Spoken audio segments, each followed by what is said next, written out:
Hello, and welcome to the Ascendant Art Podcast, where we are on a search for art that is ascending above the mainstream. This is Mike with Catalytic Comics with co-host Vinny from Little Chad and Joey from Keeper's Cairn. How you doing tonight, guys? Doing pretty good. How about you, Joey? I am wonderful. Doing Yes. better Let's than talk about stuff. I was about to say I'm doing better than the ratio on the trailer for the new Power of the Rings or whatever. I was going to say the best review I've seen so far is that it is a trailer to $1 billion being set on fire. We are having a free play discussion tonight about the Rings of Power. What does it sound like when $1 billion burns? Yes. Oh, they're lighting it on fire.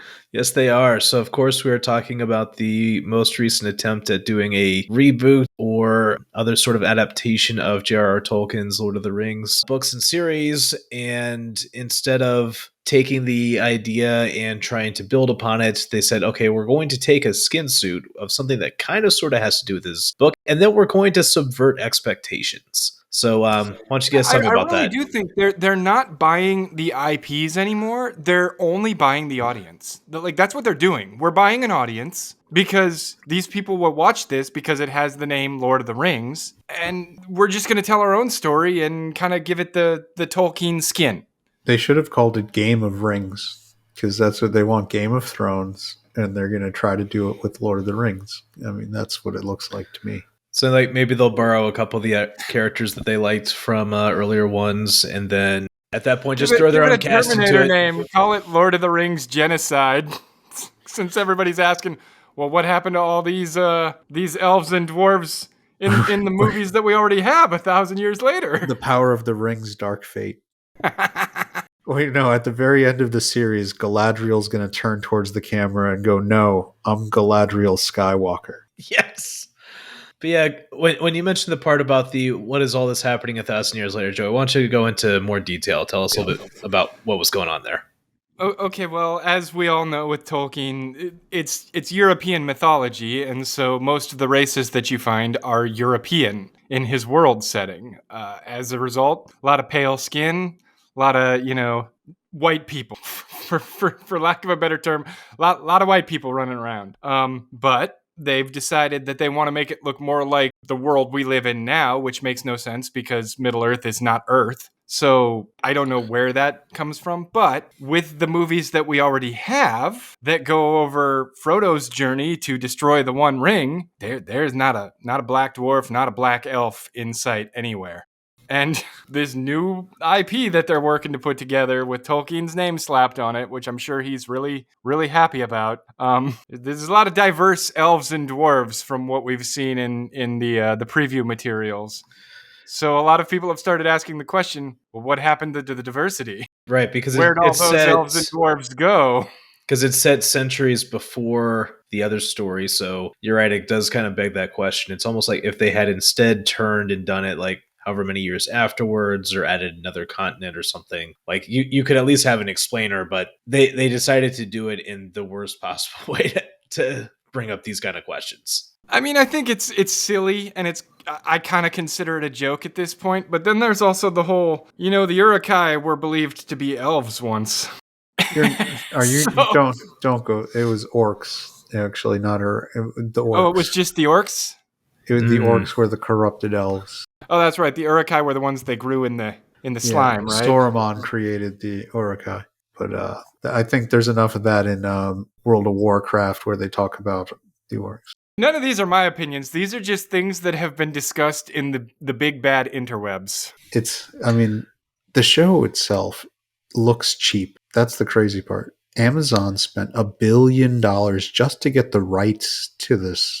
And then they're supposedly spending $25 million per episode, which means when you do $25 million per episode, I think it's going to be an 8-episode series. So you're talking about a $200 million budget. And it's not, some people think, oh, it's $25 million each episode. No, but that means you have a, costume budget and a special effects budget. And then it gets spread out over the series. What amazes me is I looked it up, and even adjusted for inflation, I think the original Lord of the Rings movies had the equivalent of around like $225 million per movie budget adjusted for inflation. So this show has about the same budget as one of the Peter Jackson movies, and they can't get it to look good. I mean, the prologue. Wasn't there something about them filming it in like 8K or some shit? I mean, And that's the reason it's just too crisp? well, that was when they did The Hobbit, right? When Peter Jackson went back and did The Hobbit, he did the high frame rate, 60 frame per second or whatever it was. I went and saw the first one in that. It doesn't look good. It makes it look like a theater play, like where you can tell how fake it is. So there is something to be said for 30, dropping it down to 30 frames or, 20 or whatever. So because the human eye needs something to, fill in the gap to kind of give it that mystery and magic when you're watching a movie. When it looks too crisp and too real, you can pick out the stuff. It reminds me, I got the Wizard of Oz on Blu-ray, and watching that in HD on like a really 4K high definition television, you're just like, wow, that is just felt on those people, and it just completely destroys like what you're watching. You're like, it was 1939. I guess that was the pinnacle of special effects, was getting some felt and garbing people in it, but it just doesn't hold up once you see it in current graphics. It's still a good show, a good movie, but I think you're right that when they go too realistic with the stuff, you can tell that stuff is rubber. When we were talking about one of Joey's other favorites, the Cowboy Bebop live action, on Jet Black, his robot arm looked rubber and fake, and it didn't hold up because it was 4K, and you can tell. Yeah, there's with that super high quality, part of the issue you run into is, and this shouldn't be an issue because they are real people, right? But you're almost adding a level of uncanny valley to it. Like our brain literally goes, that looks like it was made by a computer. It's too good. I was going to say, it's like there's details that are there that you feel shouldn't be there. And when you mention that for 4K and 8K technology, I think that's actually like where you're starting to reach the limit of the resolution of the ability of the eye to see color. There's like an inherent refresh rate inside of your own nervous system for frames per second. And we're starting to exceed that. The standard human eye can see about 19 frames a second. So what does this 60 frames per second really do for you? Like, as long as you're getting 30, you're probably good. Yeah. Okay, if you ever play a first person shooter and get like a 2 or 3 screen setup in 4K with 120 frames per second, it does help you pwn noobs. I'm going to be honest. And you can really do a good job on that. But I don't know. You should already know that I'm more of an RPG guy. I mean, just because you just want to be bored out of your mind instead of having high octane action and having to buy the new COD every year to keep up. Well, if the new CODs didn't suck, Modern Warfare was the last good one they made. And they re-released it, and the Modern Warfare Remastered is still the one I play, and it's awesome. And do you know why Modern Warfare was the last good one they made? Because it was modern. There's an actual reason. No. It was the last one that they did that they built on PC and then localized for the platforms. After that, Modern Warfare 2, I believe, was built on Xbox and then localized to PC after the fact. So you're all about PC Chan. It is the master race, yes. Now we need to go find for our fade-in graphics like the different chans for all the gaming platforms. From Merriweather, which is a great follow on Twitter and YouTube and all the rest. Nintendo Switch Chan is a little too lolly for me. Oh, maybe that can be our next waifu wars. We start talking about operating systems. I was going to say all the things that have been turned into waifus. Yes. I mean, Merriweather's done them all. He's got a Netscape Navigator Chan, an Internet Explorer Chan, Microsoft Chan, Android Chan. Yes. iPhone Chan. And then my favorite was the recent one where the iPhone and the Android one get upset because the Nokia Chan just won't die. That's right. Because it just has that particular niche in the business space that just will not go away. And Nokia Chan's like, come play Snake. It's still fun. I love that Snake was the game we all built on our graphing calculators in high school. And it became like huge because they put it on phones and people didn't know what that was. And it was like every nerd who had the graphing calculator on the TI-85. Yep. Yeah. And could write that program. Oh, you had an 85? I specifically bought an 83 because they were easier to program. I was going to say I didn't have any of those, but I do know some of my friends like had the graphing calculator. They do Tetris because that was the big one for our high school. The only problem was like most of the math classes didn't actually need the graphing calculator, so the teacher automatically knew you were gaming. So I Yeah, took a statistics class, so yeah, we needed the graphing calculator. There you So go. I was playing Ski. It was a game called Ski, where you're just slaloming between two posts and not trying to die the entire time. I was gonna say now, of course, there's the Windows Ski Free, but now I'm also thinking too.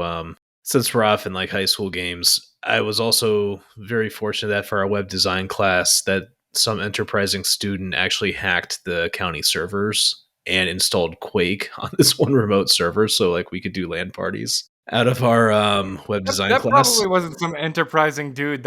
Quake was probably installed by the IT department. Honestly, I wouldn't be surprised. Quake 2, Yep. and then Half-Life 2 was like, those were the best games. I mean, we're talking back when I would still like bring my PC somewhere to play StarCraft, because in order to do your LAN party, you actually hefted your friggin' PC with you. And you actually connected to a LAN setup, yeah. What these young people will never appreciate, when you could bring your PlayStation 2 and interconnect it with other PlayStation 2s to do multiple televisions of gaming. You don't even understand, because all you guys who have this thing called the internet that allows you to have high speed online gaming with your friends. I remember speaking of Call of Duty Modern Warfare. You remember when you could split screen play online? I had friends come over, so you'd have your screen split because you were both playing online at the same time. It made it so much easier to be like, no, he's in the other room, man. You just got me. Go get him. Go get him.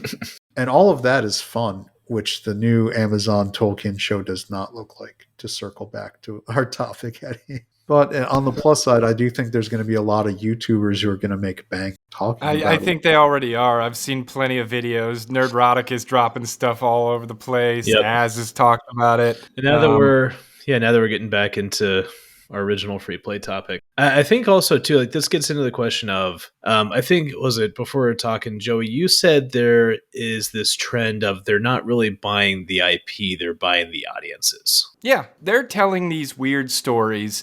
And I think it might be subconscious, but like somewhere deep down inside, they know these stories can't hold an audience, and they certainly can't build an audience. Mm-hmm. So they convince themselves or their higher ups or somebody, hey, buy this IP, and then we'll tell this cool story that I have in that IP. And we'll already have the audience, and they're going to love it. And everybody knows they're not going to, but they're lying to themselves. Like, they believe that one of these stories is going to be the one that gets through to the audience. And it's like, this is escapism. The whole point of fantasy is escapism. Video games, fantasy, all this shit. I have a rough day at work.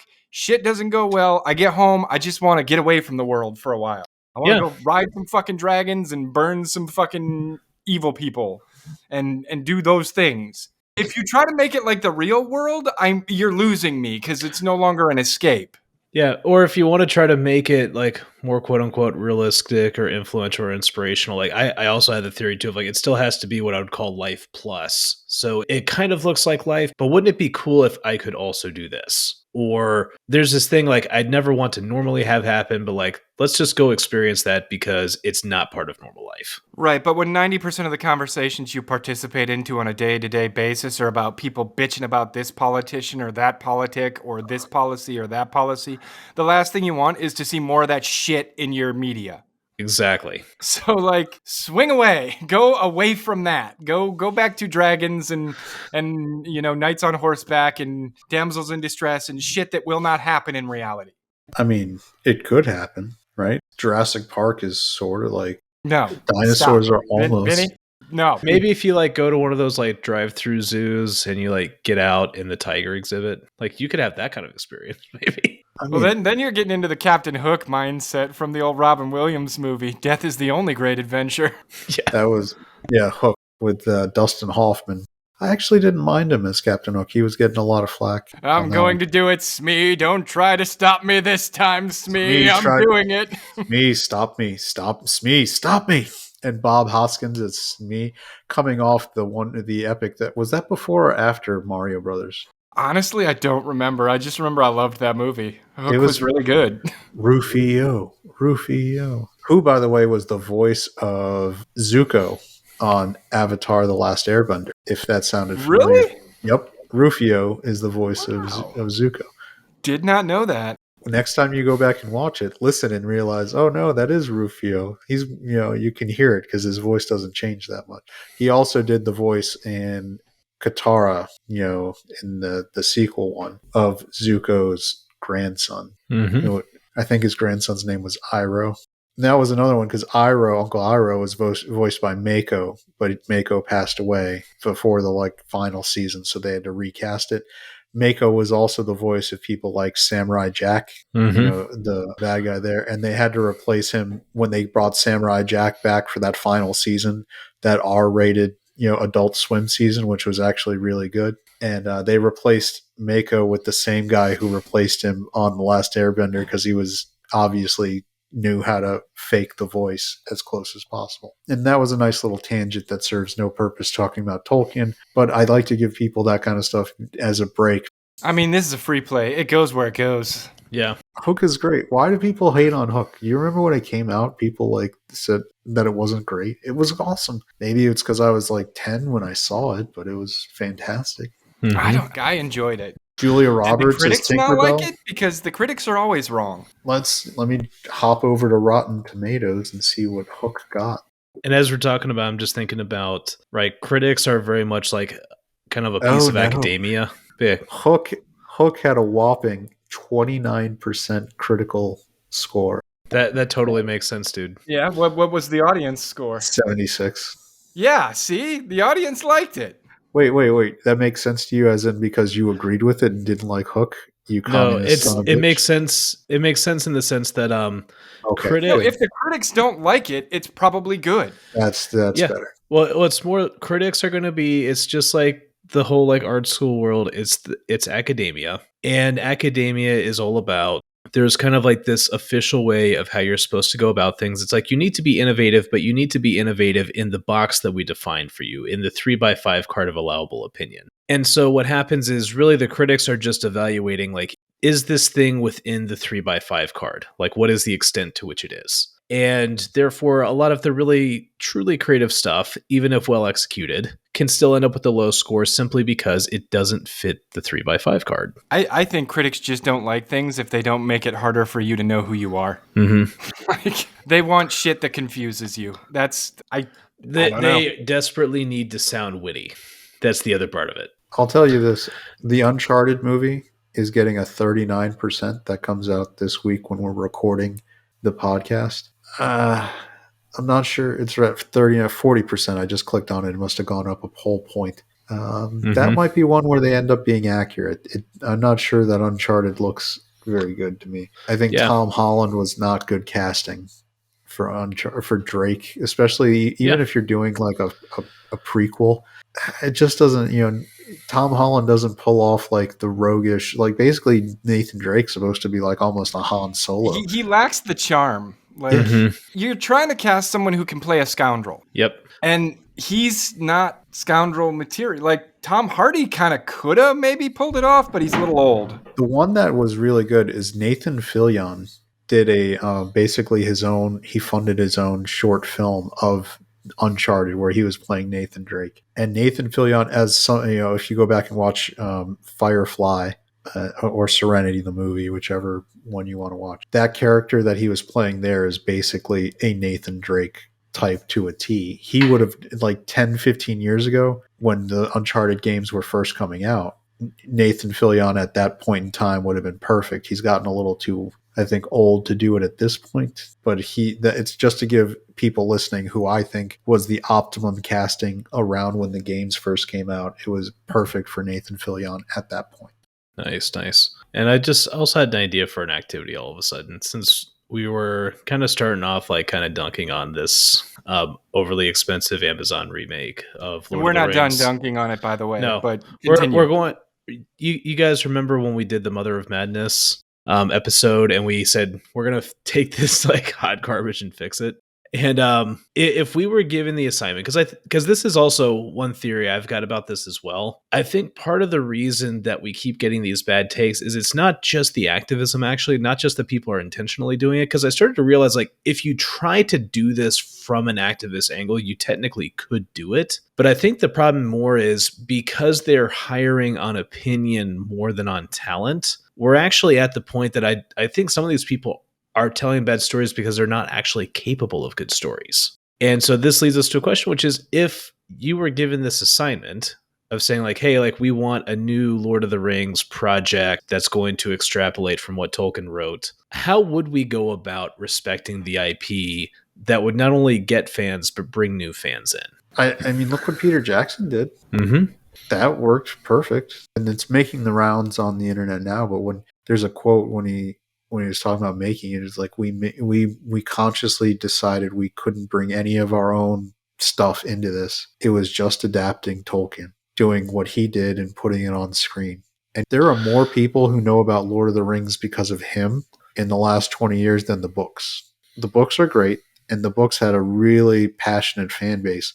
Those movies, I mean, as a child, my dad read the books to me. Yeah, but I didn't ever read the books, and there were a lot of people like me who went and saw that movie, and I've seen it. I don't even know how many times since then. I still haven't read the books because I don't want to be someone who's bitter complaining about Tom Bombadil not being in the Fellowship of the Ring. And he was not that great a character to begin with. So it was interesting because it came up. I think it was Nerdrotic was posting about it on Twitter, so I replied back because having worked at the movie theater at the time, I was uniquely positioned to know what people were bitching about before they went in to see the movie and after they after they were done. And it was Tom friggin' Bombadil is what they were complaining about, because people, like, right now they're trying to drum up a thing like people were complaining that Ian McKellen was playing Gandalf because of his lifestyle. Well, But and there's an interesting I thing never too. heard one person complain about that. And I was there from when it opened all the way through Return of the King being out of the screen. Nobody ever complained. People were still complaining when Return of the King came out about how Tom Bombadil never showed up. And it's like, okay, I've talked to my brothers who really were into Lord of the Rings and read the books, and when they kind of explained the character, I was like, if you're going to cut somebody to save time for pacing, because those movies were already long. Yes, and they That's were. the character you cut. That character ends up serving no purpose for the plot. It's a nice, thing, and it's fun, and it's a good kind of, in a book you can get away with doing that, but in a movie your pacing has to be, you need Chekhov's And guns. maybe that's what you do. Maybe you carve off Tom Bombadil and do a story, The Adventures of Tom Bombadil. And There you go. You try to keep it as close to the source material as possible, even with some, overlap there where his adventures did appear. And you do his thing. And somehow that helped. It helped the the Fellowship of the Ring without them realizing it helped. And that would be a very interesting, cool thing. It'd be a good payoff for the audience who all wanted to see Tom Bombadil, even though he wasn't that great a character But as far as then I you was get concerned. into The Hobbit, when Peter Jackson came back to have his second Right. bite at the apple, and Yeah. they took what probably, you talk about Lord of the Rings, where they had to do what they could to trim that down to get it to be 3-hour movies for each book in the screen. The Yes. Hobbit, they took a very small book that actually you probably could have done in one movie. You might have paced things a Well, little considering quickly. they did an animated one, yes, you could do it in one movie. Yeah, that one was kind of terrible, but I enjoyed it. the music is interesting. For sure. But It was better than the trilogy. But they padded the Hobbit movies so much. And that's where Peter Jackson allegedly was bringing in like a lot of content from the greater lore that Tolkien had worked on. That's where they had the necromancer stuff going on with Gandalf and Galadriel and Elrond. Now, part of that was also so they could get Ian McKellen, Kate Blanchett, and Hugo Weaving back on screen, because Ian McKellen as Gandalf would have been the only one of that group that showed up in The Hobbit. I mean, I haven't read it, so I don't know exactly, but to my knowledge, I don't think Elrond or Galadriel actually popped up in The Hobbit, just Gandalf. And it was, if you think about it, Tolkien was the first guy who retconned his own work when he did the Lord of the Rings books after Hobbit, and he retconned the Hobbit for it to be the One Ring. That was a whole new thing he came up with. So all you guys who say that nobody has ever done like retcons good, well, there's one where you can almost call it like a soft reboot of the Hobbit, where the sequel reboot, and it worked pretty well. And they did this in The Hobbit where they made Gandalf sort of supposed to be maybe aware that that ring was a problem. But at the time in The Hobbit, no, Gandalf didn't give a crap. It was like a ring that made him invisible. That sounds pretty awesome. Good for you. Well, Good and for you, that's how Bilbo. you do a good retcon. A good retcon should be subtle, and the audience should kind of notice, but for the most part, be like, I mean, it kind of tracks. Which is why we're getting away from retcons now. We're seeing all these reimaginings. Yes. Or in the case there, I guess you could kind of rationalize it of like, oh, you got a ring that turns invisible. That's because like, oh wait, it's that ring. I guess you could pull that off. But yeah, I think And you could always just go, well, Gandalf knew, but he was just letting it play because he couldn't do anything at the like. Gandalf is some fucking super genius. Gandalf had smoked a little bit too much of the wee man's yeah. That excellent pipeweed. Yes. making those sailboats that fly through the air. Mm-hmm.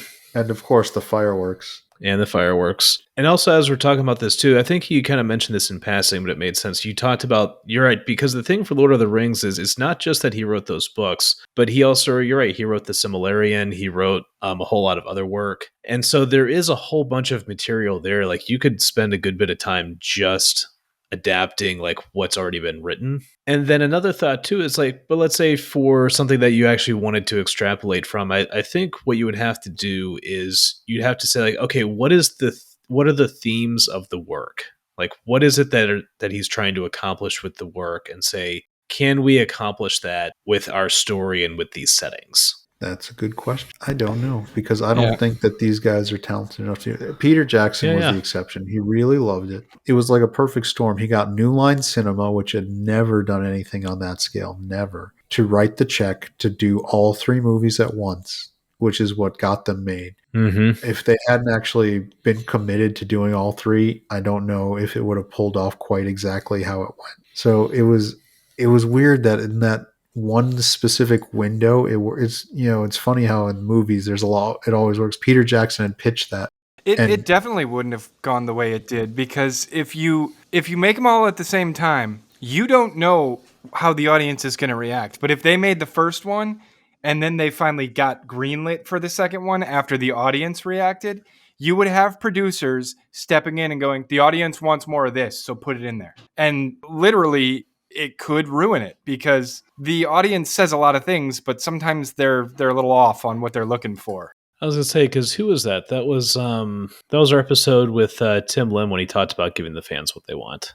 So I know what Tim was saying, and he's right, where you want to give fans what they want, but you also want to give fans something they didn't know they wanted. I think the problem we have with a lot of creators now is they're busy just trying to subvert expectations, as Ryan Johnson had famously said, and they're so busy to them subverting only works when it's completely opposite of what the fan would want. They don't realize that you can subvert expectations by giving them something in a way that they didn't expect, but still what they enjoyed. Mm-hmm.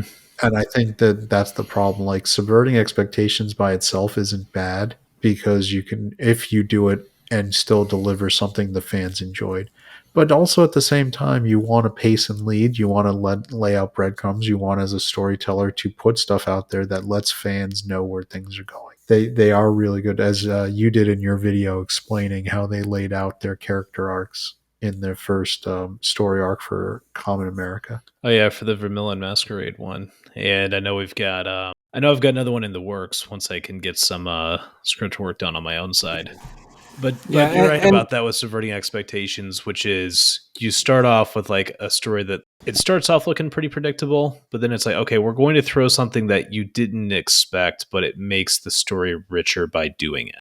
And there's a fine line between, giving the audience what they want and pandering. And I don't think that a lot of the people who are creating the content these days are having very much luck walking that line. It's either pander, or fuck giving them what they want. We're going to subvert expectation. Like, those are the two options lately. And we're going to take my barely put together fan fiction, and we're going to call that the story. Yeah, you got to watch out I for don't even that think they're pander fan there. fictions, though, because these people aren't fans. They're just hired to write. Half the times they don't give a we're way past a minute, right? They don't give a shit about the story. Several of them have, what was it? They were redoing Knights of the Old Republic. And like one of the lead writers that they hired was like, I don't even like KOTOR. Like, then why are you on the writing staff for Well, it? she's gone now. That just broke this week. Yeah, I She's saw. out. I was happy. There's still hope Yeah. for that series.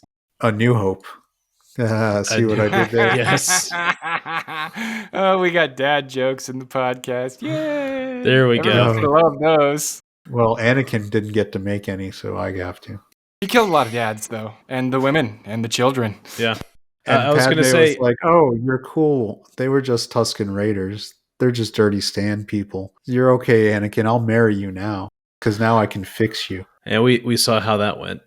And then once it was younglings and the Jedi, you're going somewhere I can't follow, Anakin. When it was Tusken Raiders, we're all good with that. You know what? We should have just done that. Go there. Do that. I'm sorry. Oh, I just can't get like Padme total. I remember watching Attack of the Clones when we screened it before it opened. I'm like, she's just totally okay with him like murdering people. Like she gave him a hug, and then not like 24 hours later. I think she gave him more than a hug, to be honest. She's 24 hours later. She's in the arena and gets the magic midriff cut. Where somehow a monster slashes at her and perfectly. This is right out of anime. For some, George Lucas must be a weeb because only in anime do cuts perfectly just tear clothes rather than the person. That was in the Mask of Zorro. Or was Mask it of The Legend of Zorro. Zorro? So, like, which was the first maybe one? the monster was secretly Zorro. That was so hilarious. Like in the when they're fighting and Antonio Banderas is like slash slash slash, and then he steps back and he gives like the head tilt and like the smile, and she's like, "What?" And then all the clothes just fall down. It was funny, man. It reminds me of Goldeneye because it was the same director, Martin Campbell. And Goldeneye, when Pierce Brosnan and Zanya Onatopp, as played by Famke Janssen, are like fighting, and like she's doing all this stuff, and then he pulls out the gun. And he's like, "No, no, no, no, no more foreplay." It's like it's time.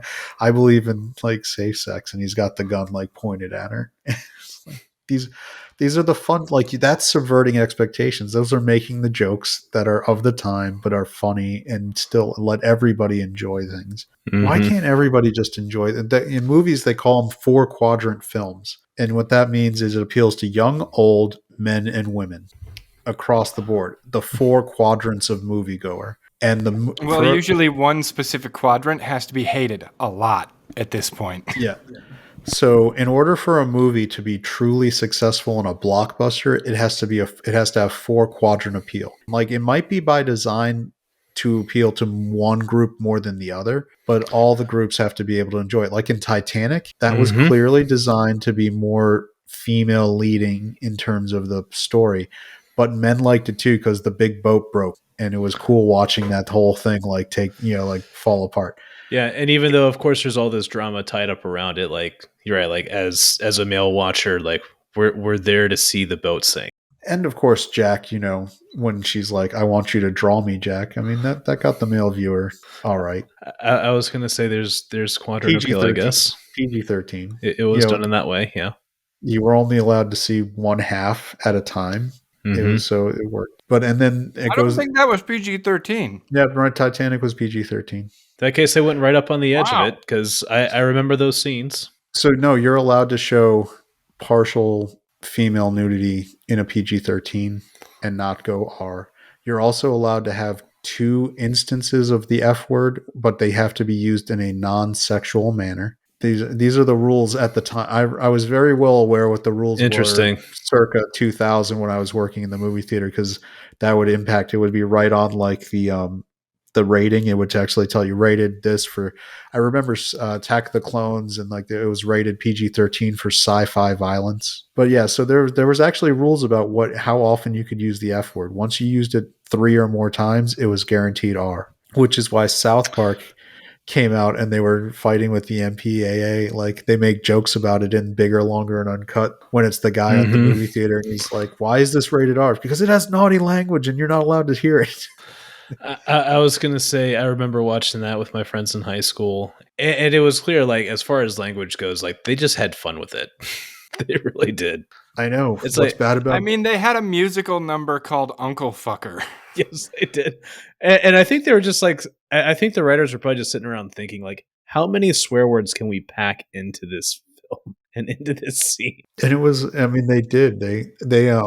When they did one episode that aired on television, when they used shit for the first time, like on well, not the first time, they put a little counter on the screen for how many times they were saying it on, and it got into the hundreds because they just kept doing it. And of course, the joke of that episode was they were releasing demons into the world because that's what television censors were actually keeping at bay by not letting people use the naughty language on television. Because once it reached a cultural, like almost like the celestial plot line from the Eternals, once it reached a certain level of psychic energy from using these curse words, demons would start coming out. That was still the era when like that kind of thing was really funny. And now this actually made me remember. So apparently there's going to be a Teenage Mutant Ninja Turtles film coming out, but like Seth Rogen is playing a major role in it. Wait, let me do Oh, my son Seth. of a bitch. Let me do my Seth Rogen impression.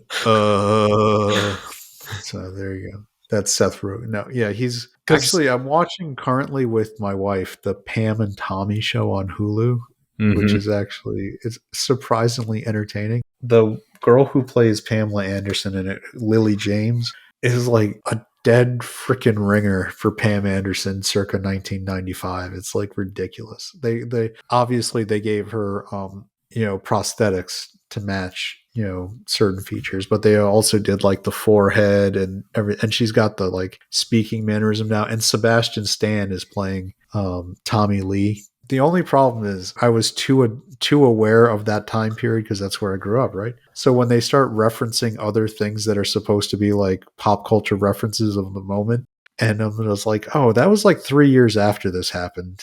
What's wrong with you guys? And I was like, oh, they're doing it for millennials who don't remember that well, so they're just blending the 90s mentions to try Together. to be Yep. to give the to give you your frame of reference for adult film actresses making it big and things like that. Yeah, anyone who was alive during that time knows that the 80s and the 90s were very different times. They were both awesome, but Well, this all happened in the 90s because this was also the first time. It was funny. There's a point where I think Andrew Dice Clay's character is like, nobody's ever gotten rich off a celebrity sex tape. Because in the old days, if you tried to do it, they would shut you down like at your movie. They would close the movie theater. It would be like locked out. And one of the guys was like, oh, no, we can put it on the internet. There's this new thing called the World Wide Web. And we'll just put it there. And that's what happened. And next thing you know, it became so common that by 2010, like it was almost like standard formula. yeah, imagine telling, like back in the 80s or the 90s, imagine telling your school counselor, I want to be a socialite when I grow up. Influencer. Can you imagine like, oh no, I'm going to be an influencer. Yeah, like I'm going to like shoot videos of myself and just put it on this World Wide Web, and I'm going to make money doing that. Yeah, that's great, Mikey, but why don't you think about a real job for this project we're doing right now? Because that's not a real one. I mean, all three of us have real jobs, and it's not being influencers. It's not putting makeup on. It's not doing all that. I really wish the people making the Lord of the Rings show had real jobs writing. I think that's the problem. They're using Lord of the Rings to be influencers instead of being adapters and writers. A big influence for Lord of the Rings is, of course, Tolkien was two things. One, I believe he was a veteran. And, yes, he was. And I don't know why I can't remember this, but I think it was World War I, because I think him and C.S. Lewis both were. So first, he was a veteran, like he saw war up close, and a big part of his writing was influenced by that. And then the other part too is he was an English professor, and he loved language so much. Like he's the guy who wrote Elvish as a language. Like he wrote an entire language. And he based it off of, I believe, Germanic languages prior. So like it tracks. It's actually like language professors will be. It's actually a really well developed language from what I've heard. Yeah, and so with that in mind, the key is that he had influences outside of just learning how to write. And I think that may again be a part of this is if you've only known existing games and game journalism and you go to art school, like you don't have that frame of reference outside of just other entertainment. And that could be part of what contributes to this, to like a lot of these bad remakes, is we may actually have kind of almost like a human centipede situation of there's no new input coming in. They're just recycling their own refuse. Well, I mean, and back in the day, or even going into the realm of D&D, right? The bard who never left home, never went out and saw the world, never had great adventures to speak of, never had anything, there was no inspiration. Like, that's the whole point of inspiration. It's not in the halls of academia. It's not in your day-to-day routine. Inspiration is in getting out there and seeing the world. That's how you can actually start crafting a world of your own. If you've never seen shit, it's not the same. And even I think a lot of these young folks who do travel, like, oh well, I went backpacking in Europe. Yeah, you went to the great parts of Europe. Like, you didn't go to the shitty parts of Europe. You went to the tourist attraction. Because I've been places and I've seen some shitty places. Like, it's different. You can tell it's different. And you can look at it and go, this is not the world I'm from. Like, these people do not know my world and I am a stranger in theirs. And there's a learning curve there. And I was going to say, I know, like in my case too, for seeing family over in China, I've been over there 6 times now. And it is interesting because like the first time you go and you have the tourist experience, that's always going to be the case because like that's what it is the first time you go somewhere. And it's something like around the 3rd or 4th time, it's like, I really am just going to visit grandma's house now. That's when you start to begin to perceive like there is something different here. Because you're right, because traveling can be just like show up somewhere exotic and then eat and then go home. And there's something a little bit different from like living somewhere and you start to understand these people really are different and how things work here is different. And what do I like or dislike about that? And then the other part too, because was it for Petra Patriot, I just recently sent my draft script over to an editor and I was kind of joking. It's like, hey man, this is like the first time I've sent a draft to an editor. Don't be gentle. Just give it to me straight. And he talked about when you're outside of like Marvel and DC where you already have an audience built in for you, you need people who will tear your stuff up to make it good. But he said the problem is like, especially with some younger people, that they actually can't handle it and they almost like need therapy when they're told your work sucks. Oh yeah, and they'll argue till they're blue in the face. Like, no. And it's like, oh, okay, but I'm telling you this. Editing is where the real work happens. It is simultaneously the most painful part and the most important part of any good story. I mean, look, man, reading my own work, I can already say like this scene or when we introduce this person, I'm like, man, like I think I overdid this part, or man, like I think this dialogue just sucks, but like I don't know what to say here. And sometimes like you need someone to just systematically go over that with you and say, hey, like here's what you're missing. And this is because this was one of the questions I remember that was asked for the millennial generation, because I'm like at the leading edge of millennials for my age. It was this question of like, hey, like in this world of like where everyone gets a participation trophy, and I've gotten a few of those when I was a kid, and where everyone's told about their self-esteem, what happens when they get to be adults and get to be writing?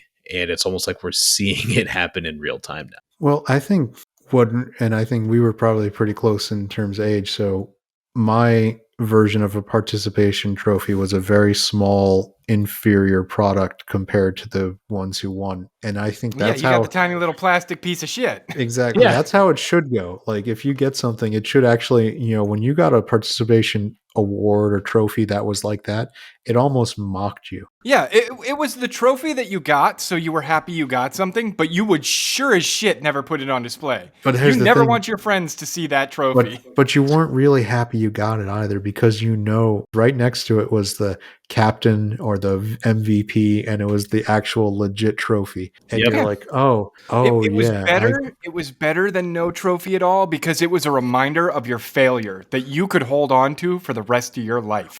Which is then led into the later millennial stage and the Gen Z stage, where all the trophies had to be the same. It wasn't a diversity of trophy choices. It was an equity of trophy choices. Yeah, and I'm with you guys. I mean, I'm on the edge there too, but I consider myself Generation X.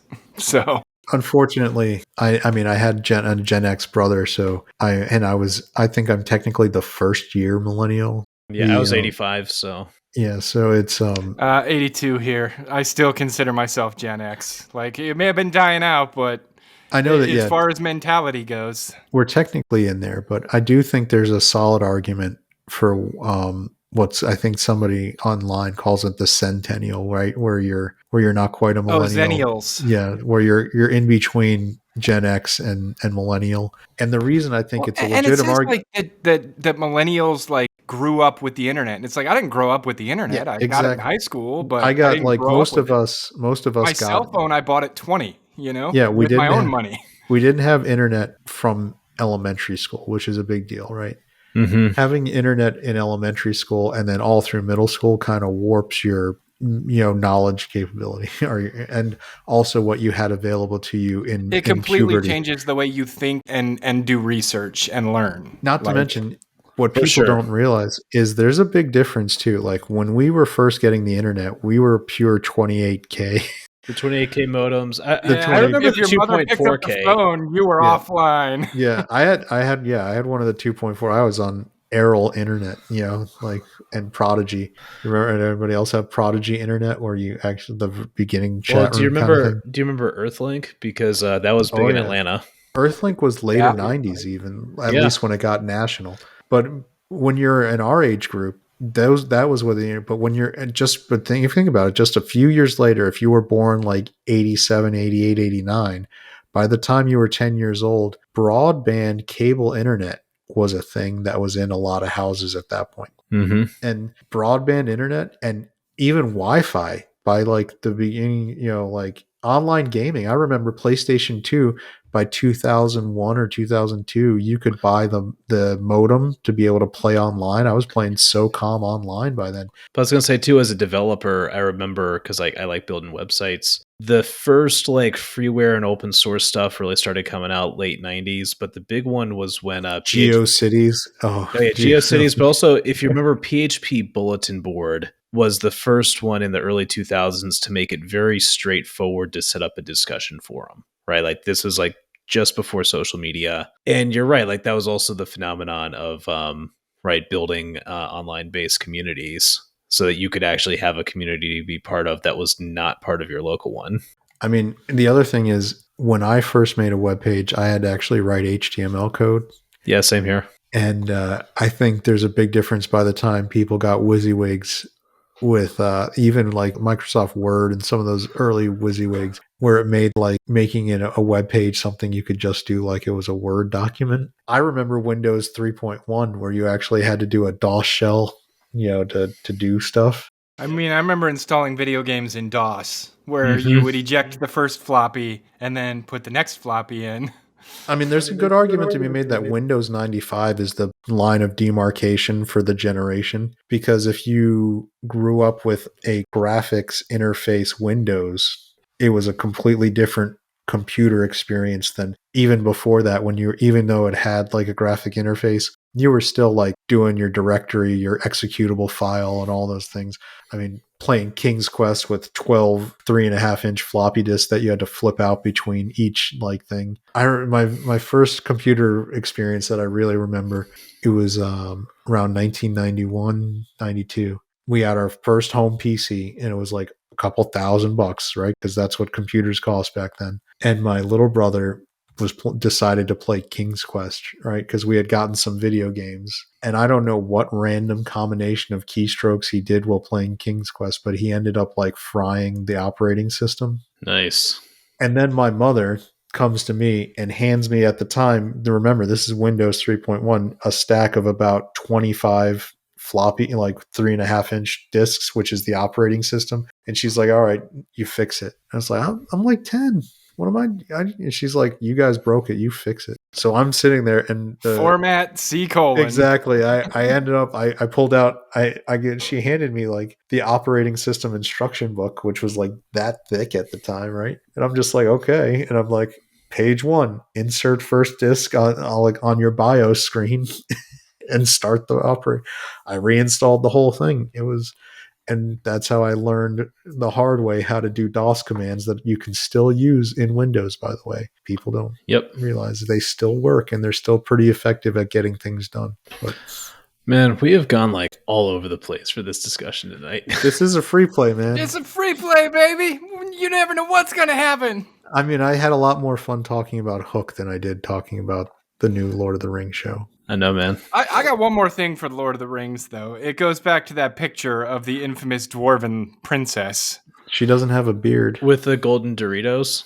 Here's the thing. I don't even give a shit about the beard. Like, whatever. But dwarves are supposed to be short and stout, not big and soft. That's my problem with it. Like, this person does not look like they've picked up a hammer a single day in their lives. Which is a fun little trivia fact. Do you know that Gimli, John Rhys Davis, was actually the tallest of the actors? Yeah, but they used a lot of movie magic. Yeah, with depth, force perception, Force like having, perspective. and all of that kind of stuff, which they don't do now. Now they would just digitally shrink him, which is just silly.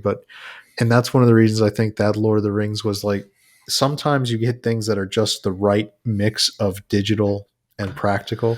The first Jurassic Park movie, because it was at the middle beginning of computer graphics, and Steven Spielberg could get the best CGI guys available, but he still did stuff practical with actual like dinosaurs on set when he could. That movie holds up better than some of the newer Jurassic World ones, because those are all CGI now, right? And you talked about the uncanny valley. It really helps CGI when it's mixed in, when it all of a sudden you see what is a tangible T-Rex like stomping on something. Lord of the Rings, it was CGI had really come of age, but Peter Jackson still used practice, like with the Hobbits. A lot of the times it was forced perspective. They would have people on different tiers of a set so that it would be the real actors, not shrunk, but next to each other. And it really shows, because I think we've gotten really good at picking up when something's CGI or visually affected. Like you can almost see it, like immediately. And so having stuff that's practical really is a good touch. And that's another thing. I think this new Lord of the Rings show is going to, clearly, because they don't have the money or the wherewithal, they're not going to be doing as much practical, and it's just not going to be as good. Well, I mean, they started off on the wrong foot, because it's clear from what little we've seen thus far that one of the primary concerns was pushing an agenda. If the agenda is a primary concern, the story almost always suffers. And this reminds me of one other thing as well. If you remember that other really great high fantasy tragedy known as High Guardian Spice, they got a pretty decent budget. I think they got like $3 million for that cartoon. And they just produced like this utter nonsense, because I don't know what they spent the money on, but they did not spend it on the show.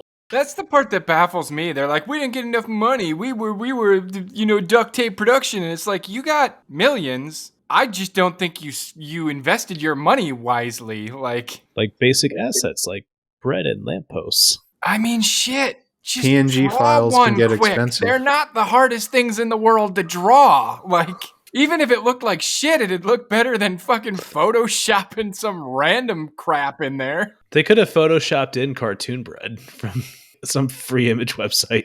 Yeah, I mean, honestly, if we're hurting for the money, dude, I will go on Getty Images and I will spend the $6 to get us a piece of bread. Like, yeah, that's the thing. They probably didn't want to even bother going to the cheap like that's not an image you're going to have to pay a lot for the license to use. I mean, nope, it's probably pretty cheap. I mean, a loaf of bread is such a and I have to imagine they've got artists, right, who have drawing tablets. Like, you go ask Bob, like, Bob, hey, can you draw up like a loaf of bread, some lampposts, some random shit for us, maybe a basket? But a Cal Art style loaf of bread is just too expensive and time consuming. Which reminds me that you see the new trend, like Pixar was getting some crap for their new movie because the art style is Cal Arts. And can somebody explain to me what Cal Arts is? Did you ever see Steven Universe? Yeah, so Steven Universe is one of them. There are a few Thundercats others. Roar or whatever the. But here's the idea. One. It's like, how like how chibi art has that kind of almost bean shape to it. So where I imagine like a circle and then an oval to create kind of a bean shape. You do that, and then you have this like kind of goofy across the lower part of the face smile. And you can look at you can look up Cal Art style. Oh, I hate this fucking style. Yeah, exactly. Like, this is basically animation by people who can animate but never learn to draw. Exactly. Which is usually the first step, is to learn to draw.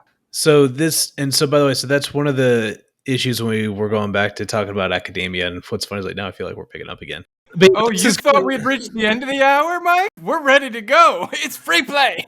I was going to say, it's like, I feel like every episode is like there's these like puddles of gasoline, and my job is just to walk around like lighting matches and just throwing them until one of them gets going. Well, the Cal art style is a match in gasoline in terms of artistry. It's terrible. But I It think needs to die. because I think the issue is and this has to do with how school itself is set up. And maybe we can do a free play discussion on this at some point just about education. But the thing is, for education, like a lot of these standards are set of like if you just get the kids through a certain content goal, you can say that they are educated. So I think what may have actually happened at the CalArts school is they said we need a program that we know anybody can get through. So then we can just sell these kids on, yeah, go take out 200,000 in debt and you're going to have this degree from this prestigious school. And so they're like, hey, you don't need to bother to learn how to draw. We will teach you how to animate. And I know you can get these drawings done because they're very simple. So you can just focus on the animation. When you teach them that kind of like training wheels way, they don't actually learn how to animate because you need to learn how to animate with some actual drawings. Yeah, I've never been able to get into shows like this just because I don't find it visually appealing. Some of them I've heard have really interesting stories behind them, but it looks terrible to me. It doesn't look good. I don't like it. It's so bad. It's killed American animation. They've all started going to it for no good reason. You look at what Cartoon Network was doing not too long ago with the Thundercats reboot that they did around 2010. It was amazing animation. It was so good. Really good show, and it just didn't sell toys. And then they came back, and the next Thundercats thing they want to do is Thundercats Roar, and it's a terrible Cal art style, like, ooh, look at me, aren't I so goofy funny? And it's just, it does. Oh, there's actually a whole write-up on, like, the people have written articles about this. Yes. Like the 80s, we had the action figure era. 90s was the Rebel era, where you had like SWAT cats. Ren and Stimpy, Rugrats, kind of the almost gross-looking characters. Yeah, especially Ren and Stimpy, yeah. Beavis then you Butthead. rolled into the 2000s, which was the geometric era, where you had like Dexter's Laboratory, Powerpuff Girls, like lots of silly looking characters. I think those, they started late Cal 90s. Arts in 2010. Yeah, So Cal yeah, Arts. you can see the kind of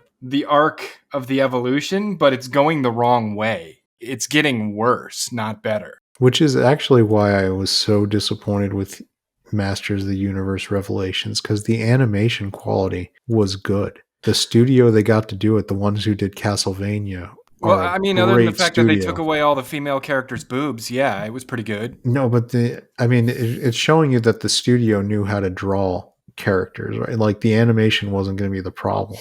It was what they wanted the animators to do, because these are the same guys who did Castlevania, and I know you love Castlevania. Castlevania was awesome. Yes, it was. So I don't know. It's just the Cal Arts style of animation needs to go extinct. Needs to be gone. It's pretty much it's almost like these businesses need to lose substantial amounts of money to schools that are currently overseas.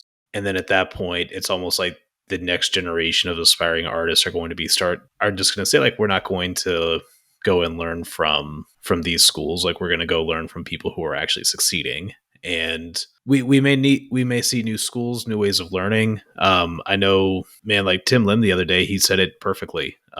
Anyone can pick up this stuff with enough YouTube videos. It's a blue collar skill. And maybe that's going to be what ultimately turns this around. Well, and that's the thing. Like, if you look at this Cal Arts style, I don't know if either of you guys were really artsy fartsy, had a sketch pad, drew pictures when you were kids, but like, this is the kind of shit I drew in middle school. But I didn't stop there. I continued to work really hard and develop my craft. And then, like, late in middle school, I discovered anime, and I was like, this is so much better than what I'm drawing. So I started working on adopting, techniques and different ways of drawing from that. And it's an endless journey. I mean, I'm still improving my work, but like this is something a middle schooler would draw and be satisfied with. Like, there should be more than this. I was going to say, when you mentioned that, because in my case on the writing side, I mean, I know in middle school and early high school, I wrote a whole bunch of fan fiction, and I wrote it in like movie script format.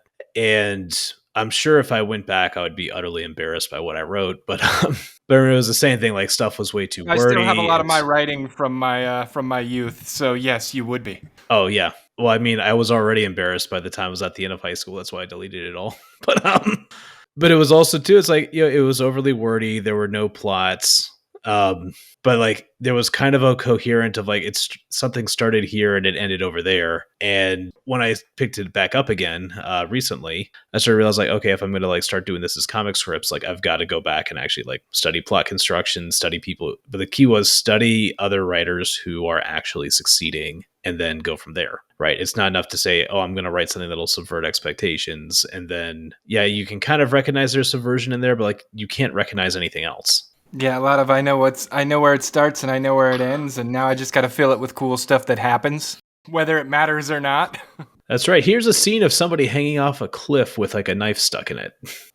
CalArts needs to die. The style. I mean, I'm sure that they could repurpose the buildings for something worthwhile. Letting kids draw on paper for, their parents in kindergarten.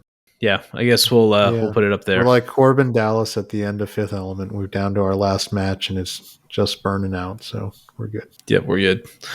Corbin, my man, I got no fire. That was a good one. Corbin, I got no fire. I just watched that the other night, so that's why it's fresh in my mind. It's so good. I got it on 4K. Looks great. Nice. All right. Well, I guess, guys, we'll put it up there. I will see y'all next week. I know we've got interviews coming up, so looking forward to that. All right. Bye, everybody. Bye. Bye-bye.